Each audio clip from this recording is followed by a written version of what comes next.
देखो बेटा, आज जो हमारा चलेगा क्लास 12th का chapter 2 introduction of inverse trigonometric function. 11th में देखो हमने क्या पढ़ा था, ओनली ट्रिग्नोमेट्रिक फंक्शन पढ़ा था। अब ये 12th में हमारा क्या आ गया, इनवर्स ट्रिग्नोमेट्रिक फंक्शन आ गया। इनवर्स ट्रिग्नोमेट्रिक फंक्शन हमारे क्या होते हैं, जैसे आपने ट्रिग्नोमेट्रिक रेशियो पढ़े थे, sine cos tan cot sec cosec. ऐसे हमारे क्या होते हैं, sine cos tan cot sec and cosec. ये हमारे क्या है, ट्रिग्नोमेट्रिक फंक्शन है। और इनवर्स इसका क्या हो जाएगा, जैसे साइन इनवर्स एक्स हो जाएगा हमारा, कॉस इनवर्स एक्स हो जाएगा, टेन इनवर्स एक्स हो जाएगा हमारा, कॉट इनवर्स एक्स हो जाएगा हमारा। ऐसे हमारा क्या हो जाएगा, सेक इनवर्स एक्स हो जाएगा। और ये हमारा क्या हो जाएगा, कॉसेक इनवर्स एक्स हो जाएगा। अब यहाँ पे बात आती है कि क्या ये जो sine cos tan cot sec cosec है, क्या ये हमारे इन्वर्टिबल फंक्शन है कि नहीं है। ये इनका जो डोमेन और रेंज है, क्या ये अपने डोमेन और रेंज में ये हमारे इन्वर्टिबल है कि नहीं है। तो किसी भी फंक्शन के लिए किसी भी फंक्शन के इन्वर्टिबल होने का पता जब चलता है जब वो फंक्शन क्या होता है, 1 1 और 1 2 दोनों होता है। अगर हमारा फंक्शन 1 1 और 1 2 दोनों है तो वो उस फंक्शन को हम इन्वर्टिबल फंक्शन कह सकते हैं। तो यहाँ पे हमारा क्या होता है कि जैसे आपको पता है कि y इक्वल्स टू क्या होता है, हमारा साइन x होता है। तो जब हम यहाँ से x की वैल्यू निकालेंगे तो ये हमारा क्या हो जाएगा, साइन इनवर्स y हो जाएगा। तो y equals to sine x, अभी इसका जो डोमेन होगा वो हमारा क्या होगा, -π/2 से π/2 है। और जो इसका रेंज है वो हमारा क्या है, -1 to 1 है। अब इन्वर्टिबल तो यही हमारा क्या हो जाता है, उल्टा हो जाता है कि जो रेंज होता है, मतलब जो डोमेन होता है वो हमारा क्या हो जाता है, रेंज, मतलब रेंज को यहाँ पे हम क्या कहेंगे बेटा, डोमेन कहेंगे, ठीक है। और यहाँ पे जो हमारा रेंज होगा वो हमारा क्या हो जाएगा, डोमेन हो जाएगा। तो ये हमारा क्या हो जाएगा कि साइन का जो हमारा इन्वर्स जब ही निकलेगा जब हमारा उसका डोमेन, उसकी जो रेंज होगी वो -π/2 से π/2 होगी। और जो उसका डोमेन होगा वो हमारा -1 से 1 होगा। वैसे अगर देखा जाए तो इसका जो डोमेन और रेंज होता है, खाली अगर मैं साइन एक्स की बात करूं तो हमारा इसका जो डोमेन और रेंज होता है वो हमारा क्या होता है, रियल नंबर होता है। और इसकी जो रेंज होती है हमारी, वो हमारी क्या होती है, -1 to 1 होती है। लेकिन इसके इस डोमेन में, ये जो इसका डोमेन जो रियल नंबर है, इस डोमेन में ये हमारा इन्वर्टिबल फंक्शन नहीं है। इन्वर्टिबल फंक्शन नहीं है, क्यों नहीं है, क्योंकि इन्वर्टिबल फंक्शन होने के लिए फंक्शन का 1 1 और 1 2 होना जरूरी है। अगर कोई भी फंक्शन हमारा क्या है, 1 1 और 1 2, 1 1 और 1 2 अगर हमारा दोनों है तब जाके हम कहेंगे कि फंक्शन हमारा क्या है, इन्वर्टिबल है। मतलब उस फंक्शन का हमारा इन्वर्स फाइंड हो सकता है अगर वो फंक्शन हमारा 1 1 और 1 2 दोनों है। तो अब यहाँ पे ये हमारा इस डोमेन में हमारा क्यों नहीं है, क्योंकि यहाँ पे अगर हम इसकी वैल्यू निकालें तो देखो यहाँ पे क्या हो जाएगा, जैसे y इक्वल टू हमारा क्या, साइन x है। अगर हम यहाँ पे x की वैल्यू रख दें, x की वैल्यू यहाँ पे हम क्या रख दें बेटा, 0 रख दें, तो y इक्वल टू क्या आ जाएगा, साइन 0। तो साइन 0 की वैल्यू क्या होती है, 0 होती है। अगर हम x इक्वल टू पाई रख दें तो y इक्वल टू क्या आ जाएगा, साइन पाई। यहाँ पे साइन पाई की वैल्यू क्या हो जाएगी, हमारी 0 आ जाएगी। तो यहाँ पे हम देख सकते हैं कि ये जो हमारा x यहाँ पे 0, x यहाँ पे पाई रखा, तो ये हमारा क्या होता है, डोमेन होता है। तो जब हमारा क्या हो जाएगा कि सेम डोमेन हमारा क्या डिफरेंट है और उसकी इमेज हमारी क्या आ रही है, सेम आ रही है। मतलब दो एलिमेंट्स की जो हमारी इमेज है वो हमारी क्या है बेटा, सेम है। तो ये हमारा क्या हो जाएगा, तो ये हमारा हो जाएगा मेनी वन फंक्शन। तो ये फंक्शन हमारा क्या हो जाएगा, मेनी वन हो जाएगा, ना कि ये हमारा 1 1 या 1 2 होगा। तो इसी वजह से क्या हो जाएगा कि ये इस डोमेन में ये हमारा क्या नहीं होगा, इन्वर्टिबल फंक्शन नहीं होगा, क्योंकि ये इस वाले डोमेन में हमारा क्या हो रहा है, मेनी वन फंक्शन हो रहा है।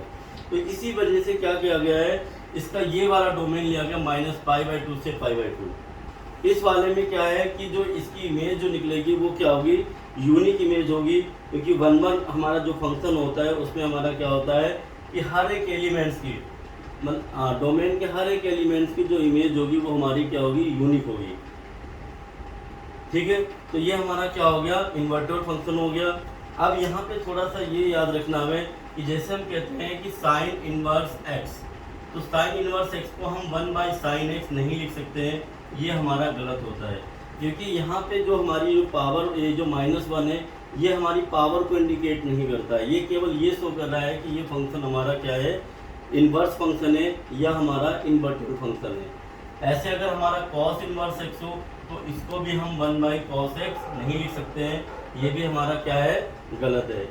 अब अगर आपका sin x की होल पावर -1 हो तो इसको हम 1/sin x लिख सकते हैं, या हमारा cos x की होल पावर -1 हो तो इसको भी हम 1/cos x लिख सकते हैं। तो ये हमारा क्या हो गया, तो थोड़ा सा ध्यान रखना, -1 का मतलब यही होता है कि ये फंक्शन हमारा क्या है, इन्वर्टिबल है। ठीक है, ना कि ये हमारा क्या है, ये इसको हम पावर की तरह ट्रीट करके नहीं चलेंगे कि हम इसका रेसिप्रोकल कर देंगे। ठीक है, तो ये थोड़ा सा ध्यान रखना कि साइन इनवर्स एक्स का मतलब 1/sin x नहीं होता है। अब देखो, अब हम इनके कुछ डोमेन देखो बेटा, अब हम आपको जो हमारे इनवर्स ट्रिग्नोमेट्रिक जो फंक्शन है, अब उनके डोमेन और रेंज क्या होते हैं वो आपको यहाँ पे हम बता रहे हैं, और ये हमारे क्या है, इम्पोर्टेंट है। तो यहाँ पे देखो क्या हो गया, पहले यहाँ पे हम क्या लिखेंगे, फंक्शन। ठीक है, फिर यहाँ पे हमारा क्या आ जाएगा, डोमेन। यहाँ पे आप डोमेन का, यहाँ पे आप लिख दो, हाँ डोमेन ही लिख दो, तो यहाँ पे आपका क्या आ जाएगा, डोमेन आ जाएगा, और यहाँ पे आपका क्या हो जाएगा, रेंज हो जाएगा। ठीक है, तो सबसे पहले हमारा क्या आ गया, y = sin इनवर्स x आ गया। तो sin इनवर्स x का जो हमारा डोमेन होता है, क्योंकि इसमें क्या होता है, उल्टा हो जाता है, जो हमारा ट्रिग्नोमेट्रिक जो फंक्शन थे, जो हमारे ट्रिग्नोमेट्रिक रेशियो थे, उनका डोमेन जो था वो यहाँ पे क्या बन जाएगा, रेंज बन जाएगा, और उनकी जो रेंज थी वो यहाँ पे क्या बन जाएगी, डोमेन बन जाएगी। तो यहाँ पे इसका डोमेन क्या हो जाएगा, -1 to 1, क्योंकि वहाँ पे उसकी रेंज क्या थी, -1 to 1 थी, और यहाँ पे इसकी जो रेंज होगी -π/2 से π/2 हो जाएगी। हाँ जी, उसके बाद फिर हमारा क्या आता है, y = cos इनवर्स x आता है। इसका जो हमारा डोमेन होगा -1 to 1 हो जाएगा, और इसकी जो रेंज होगी वो हमारी 0 to π हो जाएगी। ठीक है, उसके बाद हमारा आता है y = tan इनवर्स x आ जाएगा हमारा। इसका जो डोमेन हो जाएगा वो हमारा रियल नंबर हो जाएगा, और इसकी जो रेंज होगी वो हमारी क्या आ जाएगी, ओपन में -π/2 से π/2 होगा। ठीक है, उसके बाद फिर हमारा y = हमारा क्या आ गया, cot इनवर्स x आ जाएगा। इसका भी डोमेन हमारा क्या हो जाएगा, रियल नंबर हो जाएगा, और इसका जो हमारा रेंज हो जाएगा वो हमारा ओपन इंटरवल में 0 to π हो जाएगा। ऐसे हमारा क्या हो जाएगा, sec इनवर्स x आ जाएगा हमारा। इसका जो हमारा डोमेन हो जाएगा वो हमारा क्या हो जाएगा, r -1 to 1, और इसकी जो रेंज हमारी हो जाएगी वो हमारी क्या हो जाएगी, 0 to क्लोज में 0 to π, और माइनस में हमारा क्या हो जाएगा, π/2। ठीक है, उसके बाद फिर हमारा क्या हो जाएगा, y = हमारा क्या आ जाएगा, cosec इनवर्स x आ जाएगा।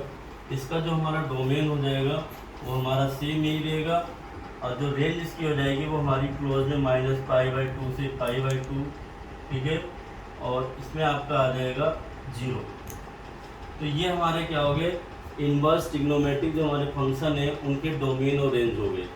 तो ये बहुत ही ज़्यादा इम्पोर्टेंट है, इनको आप याद कर लेना, क्योंकि इनको बिना याद किए आप काम नहीं चलेगा। अब यहाँ पे थोड़ा सा समझो आप कि यहाँ पे क्या है, ये डोमेन और रेंज।